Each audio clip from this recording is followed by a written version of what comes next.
gigi brig babi kadinya. Darwita nyorowok manehna terus naraja ngajega nyang harupan lawan anu keur ngajongkeng harita teh. Babi mah tara gigi brig bagus ya teh. Ki Obing bari ngagentak ngaporengkal hudang. Panon beureum huntu kekerot ngerasa gemes nu lain dikieuna ngalakonan ragrag teh lain matak jadi seber. Tapi jadi nimbulkeun nafsuna anu ngagugudug. Eta we napasna mani ngahegak harita teh. Kurang ajar setan teh sia. Dikokos ku aing sia. Wani keneh sia teh ha. Wani keneh ha.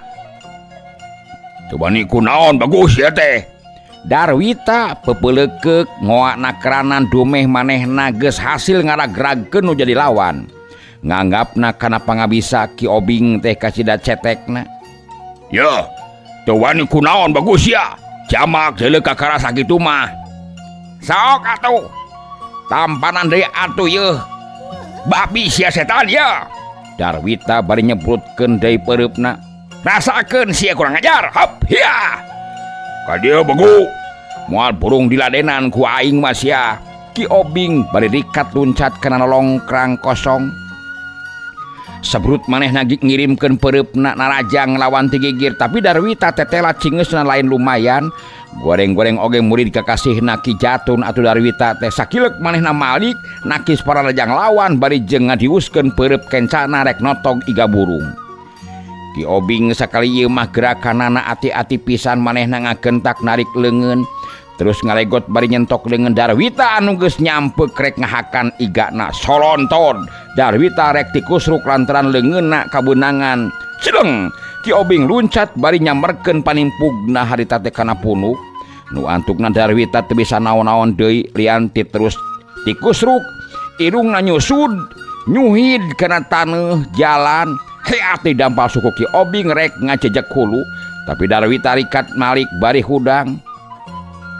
Karebek bae dampal suku Ki Obing teh ditewak. Nu maksudna rek terus ditotogkeun ngan bae Ki Obing oge geus cukup ngarti kana pibahayaeun anu bakal karanapan ku manehanana. Ki Obing henteu daekeun narik deui sukuna nu harita geus dicekel ku Darwita, tapi terus bae dicecekeun. Kalawan ngaluarkeun tanaga sapinuhna puguh we memangna Darwita harita posisina keur tapak deku. Tinimang bisa notogkeun nu jadi lawan kalah ka manehanana jadi ngarempeyek kasurung ku tanaga anu kacida kuatna. Nu antukna Darwita ngakeblag deui bae nang karak bengkang sedeng ceklanana lesot. Sok Wita sialah. Ayeuna di kuring yeuh. Hap. Ya. Sasa saji kasampetan nu kacida hadena pikeun Ki Obing mah. Barang bideungeuh nu jadi musuhna nang karak deui sarta ceklanana lesot dana parah deui ngan heat bae manehna ngulangkeun dampal sukuna nu maksudna rek dipake najong sirahna Darwita. Tapi Darwita nu memang pengalamanana geus cukup. Memeh dampal suku lawan ngajedag kana sirahna. Manehna rikat ngakurentelkeun maneh persis dina waktu suku Ki Obing ngahelang keneh. Sakilat manehna ngarontok suku Ki Obing nu sabelah deui. Nu tumrapna ka Ki Obing mah lain deui matak ngaranjugna. Manehna samemehna bisa naon-naon badana geus ngakaleong manten nu saterusna ngakecebut ragrag. Manehna nu ayeuna jadi ganti lalakon nang karak bengkang dina taneuh jalan. Hayo sia hudang yo. Masih keneh wani ngalawan ka aing deuleu sia bagu. Darwita ku kitu nama hade oge atuh manehna teu daekeun narajang lawan anu tacan sayaga mah. Kuniang Ki Obing hudang can rumasa eleh lantaran pamikirna pangna bieu manehanana ngakedebut teh sanyana mah tina kanana karasa gagabah naker. Panarajangna lalawora teu dipikir heula untung rugina. Jang jedak teh sanyana nu akhirna manehna sorangan anu ngarandapan mamalana. Kalawan teu nemal sakecap sabrut bae harita teh Ki Obing narajang ngaheumbatkeun dampal leungeunna nu datangna ti gigir nu maksudna rek nigas beuheung. Kilak Darwita nyalametkeun beuheungna bari semu ngareuneup manehna miceun paneungeul dius peureupna rek ngapentur hulu. Lep Darwita nyalametkeun sirahna sedengkeun leungeunna dihanap nyabrut rek ngaramngeus kulit beuteung. Tapi Ki Obing awas, gilek manehna nyanggigir semu ngarempod, beletak pigelang leungeun Darwita. Benang dipepeuh, Darwita teu wudu ngerepeng leungeunna. Kurang ajar setan sia. Ngadadak karasana komper tapi leungeun kencana mah terus ngahiu kana sirah lawan anu pikeun Ki Obing sama sakali teu bisa nitenan lantaran perhatianana sapinuhna dipusirkeun kana leungeun Darwita anu keur nyolontot rek ngajemel kulit beuteungna.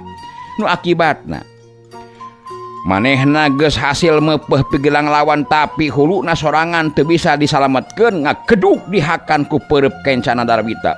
Aduh, setan alasia ah. Dialik Ki Obing sirahna karasana rada uleng. Red kanu jadi lawana masih keneh kakerepengan. Geus teu nolih kana sirah anu masih keneh nyanyangutan sabrut bae manehna narajang deui lantaran pamikirna Darwita ayeuna mah moal biak mal bisa nakis memang teu salah turupanana. Darwita ayeuna ukur ngolebat nyingkahan panarajang tapi Ki Obing ngagentak malik nyusul tepus nu jadi lawan ku peureupna nu bangbaraan. Darwita ngolebat deui hiuk manehna ngirimkeun tengeulan ngagunakeun leungeun kencana lantaran leungeun katuhuna mah masih keneh nyanyangutan. Ki Obing ngagentak malik bari nakis sabrut pareupna ngahanca dada nu jadi lawan. Darwita maksud mah rek ngajauh lantaran manehna yakin moal bisa ngagunakeun leungeun katuhuna pikeun nakis tapi sakali ieu mah gerakan peureub Ki Obing kasida kesitna ongkos sumanggetna ayeuna mah jadi nambahan lantaran mireungeuh nu jadi musuh sasat ngan bisa ngagunakeun leungeun sabeulah. Sanajan satekah polah Darwita ngejat tapi teburung manehna kasusul dadana katotog ku peureupna Ki Obing anu akibatna Darwita ngagedebut nang karak bengkang. Rasakeun kurang ajar. Hap ya. Cideng Ki Obing kadeukeut sirah Darwita anu maksudna rek diketig supaya ulah waka bisa menyat deui harita teh. Lantaran lamun teu kitu matak ngajadikeun pugag kana kalakuan kapan manehanana teh rek init-initan.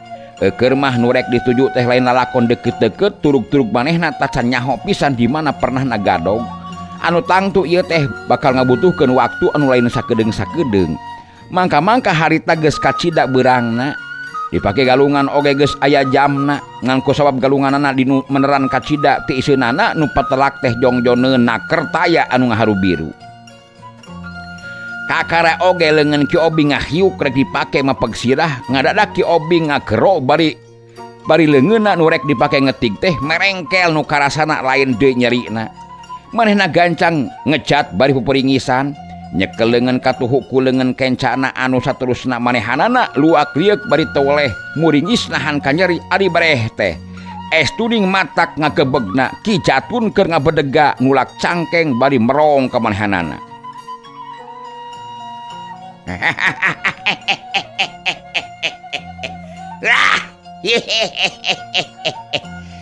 Teu hade curang Obing. Lain petana lalaki kitu mah yeuh. Gawe licik kadodoho kurang ajar. Dago cina hudang heula Obing yo. Ki Jatun nyorowok bari nyakakak. Si horeng manehanana teh geus lila nyaksian sanajan bari nyamuni. Barang bidang Ki Obing rek ngetik sirahna Darwita anu keur nang karak bengkang. Ngagentak manehna nyokot batu. Aya meureun sagede kaleci mah terus ku manehna dibaledogkeun keuna kana leungeun Ki Obing anu keur ngaheat keneh. Nu karasana ku Ki Obing lain deui nyeri sarta linuna da eta we manehna nepi ka ngecat sarta bari kakerepengan leungeunna. Ku kituna geus bisa ditaksir kumaha kahebatanana Ki Jatun harita teh. Manehanana anu miheulaan Pak. Teu bubugu ngadon ngajak pasea ka kuring. Ki Obing gancang nerangkeun sabab-sababna pangna manehanana galungan jeung Darwita saolah-olah ngabela diri bisi manehna anu disangka ngamimitian ngajak ribut. Ya. Sanajan kitu lamunnya teu andi ka lalaki tulen teu hade milampah curang. Ya. Nah aku Andika tadi teu karasa kumaha petalakuna Ki Darwita ka Andika. Andika geus ngalaman 2 kali ragrag, tapi manehanana tetep ka Andika bade kasempatan pikeun hudang deui. Karasa henteu ku Andika ha? Ki Jatun ngawabeleh. Ki Obing ngahuleng sanajan hatena mah teu bisa ngabenerkeun kana pamadeganana Ki Jatun manehna teu wani nemal lantaran sieun matak nimbulkeun amarahna Ki Jatun. Anu mun sekajadian manehna ilu biung ngajak padungdung manehna geus tangtu moal mahi ulah-ulah maksudna reka gadog nyusulan karena teh tangtu moal bisa kalaksanakeun. Ari pamikirna Ki Obing mah ngahantem lawan anu geus ragrag. Wajar kitu peta teh teu bisa dianggap curang lantaran masih keneh di jero padungdung. Kajaba lamun nyata-nyata lawan geus teu walakaya upamana geus kapaehan. Eta mah geus tangtu teh beunang geus tangtu teu beunang dipino deui ari teu boga maksud rek terus mateni mah. Anu kieu mah manehanana teu satuju saeutik-eutik acan. Tapi kulantaran pamadeganana Ki Jatun mah beda deui. Mun seug ditembal teh tangtu bakal jadi kapapanjangan. Anu mah tak pikeun manehna mah leuwih hade cicing harita teh. Sabot kitu Darwita geus nguniang deui hudang. Maksudna mah rek terus deui narajang ka Ki Obing lain deui manehna ngarasa wirangna kudu jadi guru, manehna kanyahoan ngalaman ragrag kudu jadi lawan, tapi maksudna kitu teh teu tulus lantaran kaburu dihuit ku Ki Jatun. Obing, bener lain Andika anu ngamimitianana ha? Semohon Pak. Cobi we mangga taroskeun ka Darwita. Bener Darwita ha? Bener eta teh. Ki Jatun nanya ka muridna. Darwita teu ngajawab manehna kalah ngadila ka Ki Obing. Geus kitu luk manehna tungkul teu wani ngayonan paneuteup nu jadi guru. Anu pikeun Ki Jatun mah barang mireungeuh pamolahna Darwita kitu geus cop bae dina hatena jen memang bener muridna anu nyieun kasalahan ti heula. Ari Darwita pangna teu ngajawab lantaran manehna bingung rek ngaku terus terang ngarasa era rek mungkir sieun ku mamalana. Lantaran Ki Jatun teh ceuk paribasana nilas saplakna ngadek sacekna.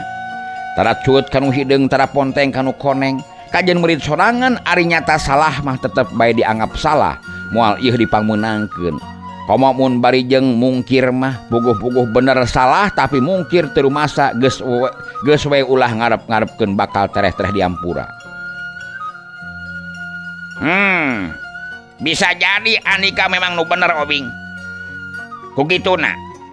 Kumaha maksud Andika ayeuna ha? Nya maksud abdi mah bade teras wangsul we ieu teh. Ki Obing nemalanana bari hate mah teu weleh ratug sok sieun Ki Jatun turun tangan. Saanteuna ngaran-ngaran ka murid piraku teu rek ngabelaan. Henteu atuh kaditu sia. Ngan lamun ngarasa keneh boga kapanasaran ka Ki Darwita aya halangan. Hempek we teruskeun heula sia. Moal bade teras wangsul we sim kuring mah. Nyalah. Jung bae kaditu balik kaditu tujung boro-boro. Geus dihencikeun mah teu talangke deui leos bae Ki Obing init pikeun neruskeun lumakuna. Hatena ngarasa bungah oge pedah kabeneranana teh datang Ki Jatun damun seug teu kitu mah ulah-ulah manehna teh moal wakab bisa tereh init. Manehna geus rumasa yen tingkat pangabisana masih keneh aya di sahanapeun Darwita. Ari Ki Jatun sanggeusna Ki Obing ngaleos sarta geus teu katempo deui terus bae manehna ngawaweleh harita teh ka Ki Darwita. Pokona mah kacida teu panujueunana mireungeuh kalakuanana muridna kitu teh. Ya, Darwita. Kumaha guru? Arap eueup sia. Salah pisan Darwita kalakuan teh. Naon perluna maneh make ngaganggu ka si Obing. Pedah eta manehna teh ayeuna jadi lina ka si Mursid ha? Semohon da nu mawi manehna ayeuna biduk ka Pa Mursid teh tangtos hatena janten malang ka urang. Ya. Tacantang tu Darwita. Hah? Dina ayana oge manehna boga maksud ngabantuan tanggung si Mursid mah moal daekeun deuleu sia. Kami geus cukup nganyahokeun kana pamadeganana. Oge dina soal pasendatan kami jeung si Mursid, manehna teu pisan meunang ilubium. Hah? Kajaba lamun kami nyata-nyata geus teu kuat. Eta mah kumaha maneh. Tapi satungtung kami masih keneh kuat pikeun ngalawananana. Sama sekali maneh teu meunang pipilueun lantaran ieu teh urusan kami pribadi jeung si Mursid deuleu sia. Hah? Nu direngsekeunana oge kudu ku kami sorangan. Ngarti Darwita, ha? Ngartos Pak Guru. Darwita ngajawab lalaunan. Ari ayeuna maneh dek ka mana ieu teh, ha? Wita, dek ka mana ieu teh? Dek ka Cihike. Benar. Ki Jatun talete. Semua laras bade nyiar bako kaki anasan. Dan naon ari bener mah kitu maksud maneh. Curiga kami mah bisi maneh ngadatangan ka si Mursid. Ieu sababna pangna kami nyusul teh. Tadi teh kami ka imah maneh, cenah ini teuing ka mana. Anu matak terus bae disusul. Nama tuh rek kacihikeun mah urang bareng we jeung kami. Kabeneran kami oge geus teu boga bako ieu teh ye. Geus kitu mah bring ieu murid jeung guru teh ari tidinya. Saja jalan taya anu lemek, taya anu nyarek, eukeur mah Ki Jatun ngan ngabetem bae teu bawa nyarita. Ari Darwita mah geus puguh deui tarawanieun miheulaan ngajakan ngobrol, katurug-turug masih keneh ngarasa era kudu jadi guru. Nah lantaran ku kajadian tadi jeung Ki Obing teh ya. Era kudu aku tilu. Kanyahuan pisan manehna geus kungsi diragragkeun padahal mun dipikir mah tingkat pangabisana Ki Obing teh aya di sahanapeunana. Hal ieu teh pikeun manehna mah teu budu matak ngajadikeun kapanasaran oge harita teh. Urang tinggalkeun heula kaayaan murid jeung guru nyaeta Ki Jatun jeung Darwita. Caturkeun jaja nu boga maksud rek neangan Surya teh ya. Isu keneh pisan manehna geus mudun teu cicapar kalawan dibaturan ku pamajid. Tadina mah rek nyorangan. Ngan dipikir deui bisi kalangsu bubuhan ka karapisan Incak Garut. Nya jaja menta dianter ku Ganjar. Ari Ganjar nya sasatna sarua jeung jaja papada balilu. Antukna mah pamajid mutuskeun yen rek dianter ku manehanana. Ari nitna teh teu pisan sumpang-simpang deui, terus bae ngagaredig muru ka Gadong. Kabeneran teh anu diseja keur alaya puguh tada ka mamana, ngan pasuta nu keur teu nyampak teh. Cacakan lamun aya di imah ulah-ulah Rusiah karna boh Rusiah Surya pasti bakal tereh-tereh kabuka. Da sahanteuna atuh dina ngobrolna teh piraku we teu katutuluyan. Pasti pamajid bakal ngadongengkeun Wijana anu leungit diculik ku Bah Jagur. Ari pasuta teh sanajan bener Bah Jagur teh teu nyahueun ngaranna, tapi manehna mun ngadenge dongengna pamajid kitu moal sangsi deui yen budak anu pahili jeung anakna teh nyaeta nu ayeuna ngaran karna sasat anak manehanana. Pasti eta teh anakna Gumilar anu ngaranna Wijana. Ari Surya anu disebut-sebut anakna Bah Jagur moal salah detang tu anakna pribadi. Karena asli anu bareto aya nu nyulik lantaran pahili teh ya. Dasar atuh masih keneh lila kabukana. Hayo deui pasuta harita teh keur kadayeuh rek balanya keperluan dapur jeung alat-alat pikeun keperluan pakasabanana. Taksiran rek meuli bola meureunnan pikeun ngayuman heurapna harita teh. Ngan hanya kadatangna leuwir teuing lantaran kapan Surya jeung Ipah teh geus ting balecet malabur ti Gadong. Duka terus beralih ka ujung kulon duka ka mana ngan anu tetela Surya teh geus teu temong kalangkang-kalangkangna acan. Aduh. Hanya kalpisan atunya jangkarna leuwir teuing aki teh ka dieuna. Pamajid bari ngahulang barang manehna meunang jawaban ti karna yen Surya teh geus init deui ti Gadong. Nah aya perkawis naon kitu aki? Karna ngarasa panasaran hayang nyaho, bakuna mah ngarasa curiga bisi anu aya patula patalina jeung Sari kapan Surya teh sakitu mikahayangna ka Nyi Sari teh harita teh. Yah, aya urusan penting oge jangkarna. Pang-pang nama sareng bapana. Sayaktosna urusan kapungkur ieu teh. Ari bapana Surya teh memusuhan sareng pun anak. Nyaeta abahna Nyi Sari. Pangna manehna ayeuna ka dieu tangtos aya maksadna anu mandiri nu aya patula patalina sareng pun anak. Kitu tah. Pamajid dina mere jawabanana teh loba anu dikilungan. Komo perkara diculikna Wijana mah teu disabit-sabit. Teuing naon nu jadi musababna pangna pamajid teu wanieun terus terang nyaritakeun anu sabenerna. Beda eta kitu sasat ngobrol jeung jeung budak ngora anu dipandangna kurang pantes lamun seug dibawa ngadongeng hiji Rusia. Da cacakan lamun harita nyang hareupan pasuta mah moal kitu pejawabeunana pamajid teh. Nu memang karasana asa leuwih antep ari ngobrol jeung papada kolot deui mah. Upami kapungkur mah Pak, basa ngawitan tepang di bagenit teh ya. Ditaroskeunana panginten. Karena ngasongkeun pamanggihna. Hatena ayeuna mah ngarasa longsong bener-bener geuning nyata nama Surya teh anak musuhna bapana Sari. Anu pasti sanajan Sari ngalayanan oge moal dibikeun kuno jadi bapakna.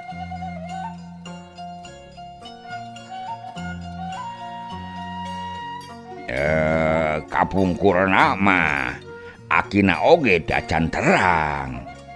Ieu mah bane aya nu ngawartosan nyaeta Jang Jaja eta teh. Pamajid bari ngarawet ka Jaja.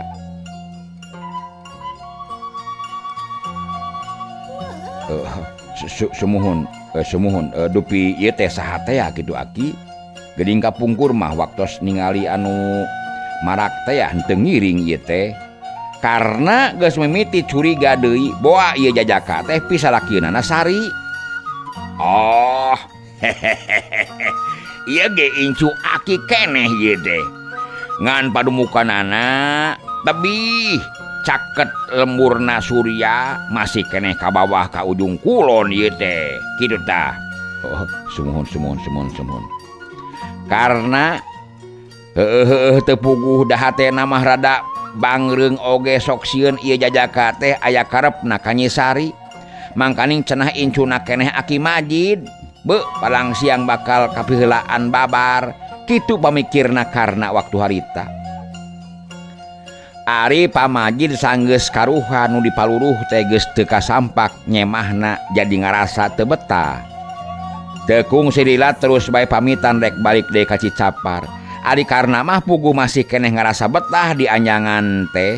Bakuna mah panasaran ku ieu Jajaka hayang nyaho jujutanana. Nah bener pisalakieunnana Sari atawa lain. Tapi kapanasaranana teh ngan saukur disidem di jero hate. Teu asa dikedalkeun mah ulah-ulah manehna bakal disengserikeun bet ngadon nanyakeun anu lain-lain. Waktu pamajid jeung Jaja beralik deui sanajan karna bari kawas anu hanyelu manehna nganterkeun nepi ka tungtung lemur. Ngan Widarma mah teu milu nganterkeun ti tadi oge uplek bae ngadarongeng jeung mirah katut Umi di pipir imah. Sedengkeun Maeroh numpi bae di ingonna. Tadi ge kaluarna teh ngan sakadar rek ngasongkeun cai ka Semah. Geus kitu mah lep bae teu ngelol deui nepi ka Semah baralik. Oge teu nemongan lantaran terus ngagoler Maeroh mah harita teh. Dina daratangna deui ka Cicapar geus buritna keranan. Keur mangahaja teu tutumpakan kahayangna Jaja supaya terus badarat. Turug-turug lalempangna sahayuna naker ongkoh Jaja bari nitena pamanangan anu kaliwatan. Anu pikeun manehanana mah sasat kakara nincak daerah Garut atuh. Teu kira-kira ngarasa katajina mideungeuh tempat-tempat anu matak pikawaaseun. Pasawahan ngampar ngeplak kakara meunang nanuran. Caina curet-coreting borela katojo ku sinarna panon poe. Gunung-gunung parentul ngalamuk paul tembong gelor. Hawana karasa matak nyegerkeun kana badan. Komo sanggeus ngarasa hiliwirna angin gunung nebak kana awak anu keur kesangan mah. Mani peler teu beda ti anu dihihidan bae. Mun teu era masok hayang ngagoler bae sisi jalan hanapeun tangkal nu ngarunggunuk mere iuh-iuh dicipta dirasa-rasa tada teuing nikmatna. Kitu pamikirna Jaja waktu harita. Dina kasempetan ngobrol peutingna pok bae Jaja nerangkeun maksudna yen pageto mah manehna teh rek miang deui nguru ka lemurna. Da geus pasti Surya teh tangtu balik ka ujung kulon. Bebeja heula ka bapakna yen maksudna teh teu bisa dilaksanakeun. Ari gumilar ngidinan harita teh tapi bari diimplik-implikan sanyana mah ngarasa sono keneh. Tapi kulantaran memang ieu teh kacida perlu napikeun buru-buru manggihkeun keterangan tina hal ayana wijana. Sanajan bari hate nu kacida beratna lantaran tacan wareg dianyangan kapaksa manehna ngidinan, muga-muga bae cenah di jalana ulah pinanggih jeung halangan harungan. Atuh maksudna rek maluruh wijana muga-muga sing pinanggih hasil. Mun sakabiruyungan ku milik teh wijana bisa kapanggih deui geus teu kudu dicaturkeun deui kumaha kabunga sarta katumarimaanana kajaja. Paribasa moal katepi ku tulis moal kaudag ku carita dina ngagambarkeun katumarimaan hate gumilar waktu harita. Lamun gumilar harita saimah-imah keur ngadarongeng. Ki Obing mah nyaeta anu maksudna rek nyusul karna peuting harita teh geus anjog kadungus cilik. Kalawan dibarengan ku si Busro anu kebeneran daekeun dibawa pikeun ngabaturan keung di perjalanan. Daratangna kadungus cilik teh make jalan Bojong Salam. Ti Garut keneh manehna tatanya sanggeus nepi ka Bojong manehna terus ngadatangan desa. Tidinya dianterkeun korona dungus cilik, didinya diserenkeun deui karona supaya terus dianterkeun ka Gadong. Wanci Isa teh Ki Obing jeung Busro geus tarpi ka Gadong. Terus atuh diserenkeun karona didinya. Kabeneranana teh salah saurang anu ngarona harita nyaeta Mangkarta. Atuh teh sedeui terus bae harita keneh dianterkeun ka imahna Pasuta.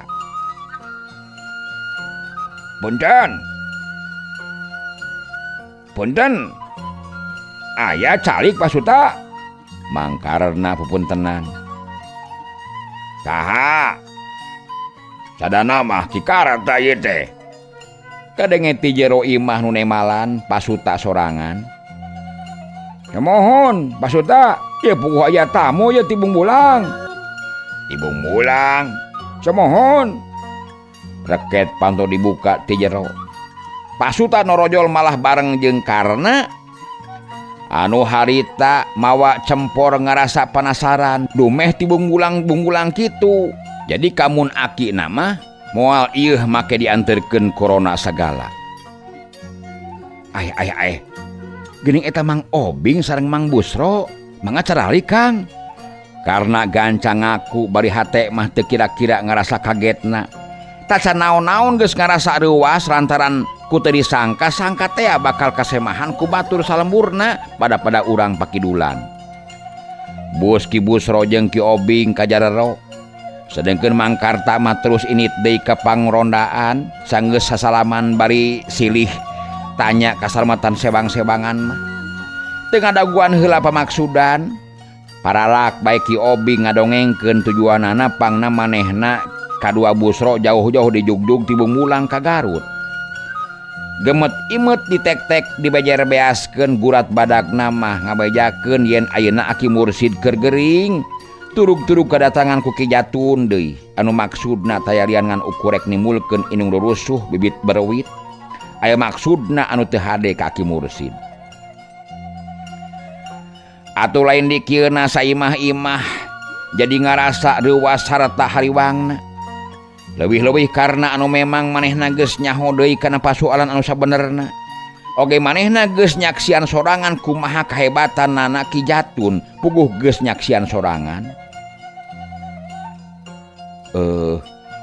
Repot oge teh damangna pun aki teh Mang Obing. Karena riuk beungeut na ngagambarkeun anu kacida hariwangna. Ari repot mah henteu jang karna. Mung kasebat nu teu damang teh moal tiasa naon-naon atuh. Ki Obing bari ngararet kawidara mah anu harita diukna teu jauh ti Karna. Anjing mah urang wangsul we atuna ka ditu nya. Puguh we atuh kudu balik ieu mah Widarma hariwang ieu teh kuring teh. Karna teu kebat nyaritana ngararet ka bapana kawas anu menta kasalujuan. Ari Pasuta kalah ka ngahuleng lain teu ngarti reretna kanu jadi anak ngan manehna teh kacida bingungna sanajan sacara hawar-hawar manehna geus nyahungeun saha ari Ki Jatun teh. Kana pasoalan anu jadi bapakna manehna oge geus nyahungeun kungsi manehna ngadenge dongengna ti indungna memang pasendatanana jeung Ki Jatun teh lain anyar-anyar. anu tepi ka ayeuna teh tacan keneh bisa direngsekeun lantaran Ki Jatun teh keukeuh hayang males ka nyeri alatan bebenekna baheula zaman baheula keur pada ngora lantaran Ki Jatun teh keukeuh hayang males ka nyeri alatan bebenekna baheula nyaeta zaman keur pada ngora antara Ki Jatun jeung Ki Mursid teh. Ari pangna dipake bingung ku initna engke karna kabumbulang sasat nyogrogkeun maneh kanu jadi musuh santeuna karna teu kahudang nafsuna pikeun bebela kanu jadi aki leuheung lamun teu ngaranapan cilaka kumaha lamun nepi ka hanteuna mangka Ki Jatun teh lain lawan lalawora atuh manehanana sorangan ngarasa teu sanggup pikeun ngalawan. Anjing mah abdi bade wangsul heula we atuh bah karena ngebrehkeun maksudna lantaran pasuta kalah ka ngahuleng harita teh nya heug bae atuh ngan omat sabisa-bisa kudu bisa nahan hate ulah nepi ka ngalakon nimulkeun amarahna Ki Jatun geus pugu pasenatanana jeung aki hidup teu bisa direngsekeun atuh ulah nepi ka terus ngaremet ka anak incu maksud bapak mah lain seber abah teh ngan eta we ieu mah anu geus kalakonan oge geuningan sakitu hesena dibeberes da kahayang abah mah saeutik oge raja saeutik oge taya paedahna riributan jeung sasama teh loba musuh mata kripuh rayap lawan matak bae susah rek rumingkang ge jadi rumegag da sieun aya anu ngadodoho ngabongohan anu antukna hirup teh jadi sereg dipantok logor di liang jarum sare oge moal daekeun tibra bales naon teh ngarenjak jeung gagebagan we atuh sanos abdi oge abah sami we teu gaduh bade nya teu gaduh hate kitu maksud teh aya maksad bade ngalulugukeun kanu tereres abah mung upami ningal teuing mah aki aya anu ngahina kabubuh nuju teu damang bet asa piraku deui ari kedah ngantep mah atuh kitu maksud abdi teh Bapa karna ngajawabna pinuh ku kepastian ebreh wawanena anu lain hampas-hampaseun dina nemongkeun kabelaan kanu jadi aki teh moal alang kumapalang tapi lamun hidup bisa nyanet nafsu moal aya kajadian naon-naon mah abah geus ngadenge inya kumaha pamadeganana Ki Jatun manehna mah moal daekeun rahmat kamale ka jelema nu taya hubunganana kajaba lamun memang di jalanan heula kuno sejen saolah-olah ngahaja nyieun gara-gara jeung manehanana atuh ka aki hidup sanajan bener musuh gerotna manehna moal daekeun ganggu lamun nyata-nyata aki hidup keur kataraja gering ku kitu mah Ki Jatun teh ngabogaan sifat satria pantra ngalawanan musuh anu katempona keur teu walakaya sumawona mun ngalakukeun gawe licik curaling curang ngabongohan jajauheuna keur manehanana mah yakin moal daekeun Ki Jatun mah pasuta nyaritana dari anak keranan samata-mata ngayakinkeun anakna supaya karena ngajaga diri ulah nepikeun ka ngalakukeun ributan jeung Ki Jatun jenten abdi mah kedah cicing bae abah ninggal aki aya anu bade mahala teh karena saolah-olah nu teu panuju kana pamadegan nu jadi bapakna ceuk rasa abah mah leuwih hade cicing lantaran pipiliun oge tangtu moal aya hasilna kalah ka matak namah-namah bae picalakaeun lain ulah bebela kanu jadi kolot tapi ceuk rasa abah aki oge moal panujueun lamun seug hideuk pipilueun abah geus cukup nganyahokeun kana pangadatan aki hidup oge dina pasendatanana jeung Ki Jatun abah percaya sapinuhna aki hidup pasti bakal bisa ngarengsekeunana kalawan moal matak ngabahayakeun kana salirana sing percaya karena percanten abah mung perkawis abah nyabit-nyabit Pajatun disebat jalmi anu ngagaduhan sifat satria sanggem abdi mah asa teu keuna Margi abdi terang pisan tos aya sabaraha kalina aki nyuhunkeun hapunten ka manehanana supados kalepatan-kalepatan aki dilubarkeun. Namung pajatun kekeh peuteukeuh bae dina ngarengsekeun pasendatanana teh kedah ku kakerasan. Ieu nana puguh ge kangaranan jalma mah puguh ge taya anu sampurna nana. Tapi sanajan kitu abah mah teu weleh muji ka Kijatun teh dina prungna ngayonan musuh manehna mah tada ngabongohan. Oge lamun nu dimaksudna keur aya halangan manehanana mah tara maksa mirusa. Iraha be parengna alusna teh deui manehna mah tara ngabarerang kanu sejen ari teu dihaja di jalanan mah kitu tah. Janten kumaha atuh abdi enjing teh Pak? Abah?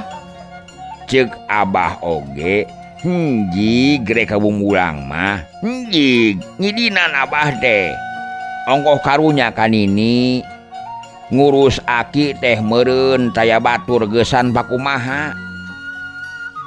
Ngan sakali ti abah mere pangwawadi ka hidep omat ulah gana-gana wani miheulaan nyeun peta anu matak nimbulkeun amarahna Kijatun. Kajaba lamun manehna nu ngajalanan ti heula eta mah kumaha karep datang tugas boga pamilih sorangan atuh.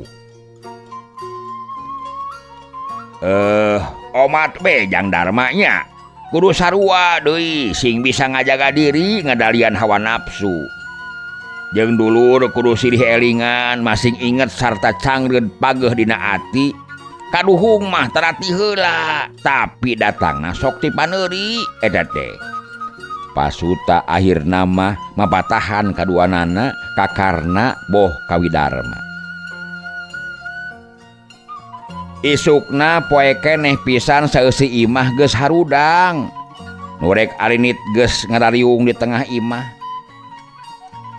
Bari manasan heula beuteung, riukna beungeut mirah jeung Umi temong semu alum nguyung rek ditinggalkeun kuno jadi lanceuk teh. Leuwih-leuwih Umi sajabana ti nguyung teh rek ditinggalkeun ku Karna oge ngarasa berat ku Widarma. Ngahiji kakara bulanan teh teu wudu make aya tapakna, tapak anu ngagaris di masing-masing hatena antara Umi jeung Widarma.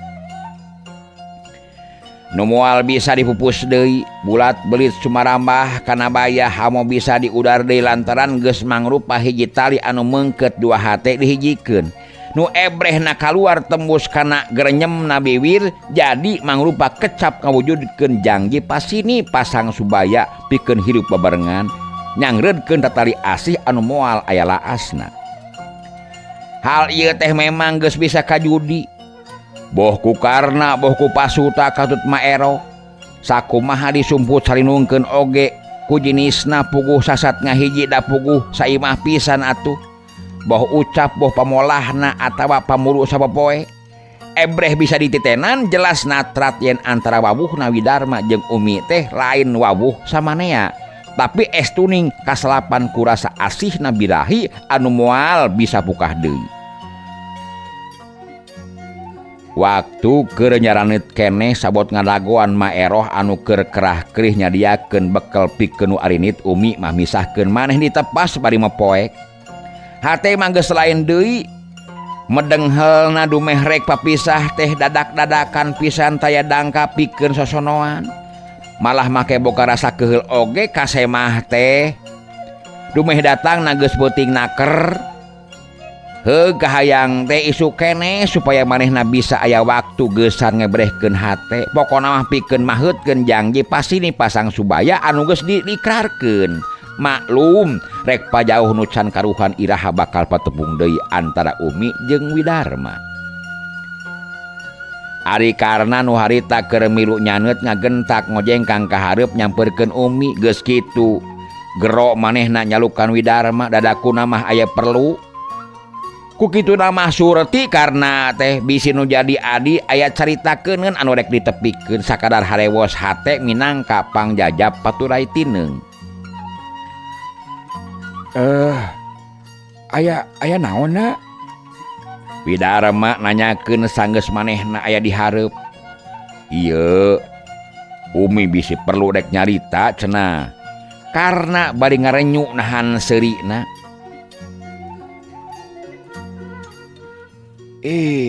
Sugan teh aya penting.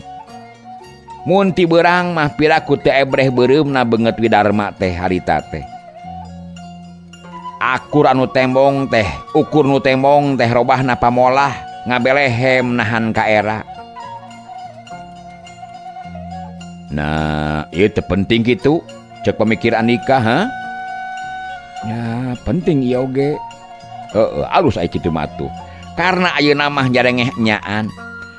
Widarma ngabelehem deui ret ka Umi anu keur sidengdang dina bangku. Sedangkan Umi ngadilak karanceukna ret deui ka Widarma anu keur manco neuteub geget sanajan harita poe keneh tapi ebreh pamulu saurang-urangna. Maklum bulan surup kasubuhnakeun harita teh. Pek atuh sing araranteng kadinya. Karena mah bari jerut turun koreleng ka pipir anu saterusna ngageblus ka dapur nyamperkeun indungna harita teh.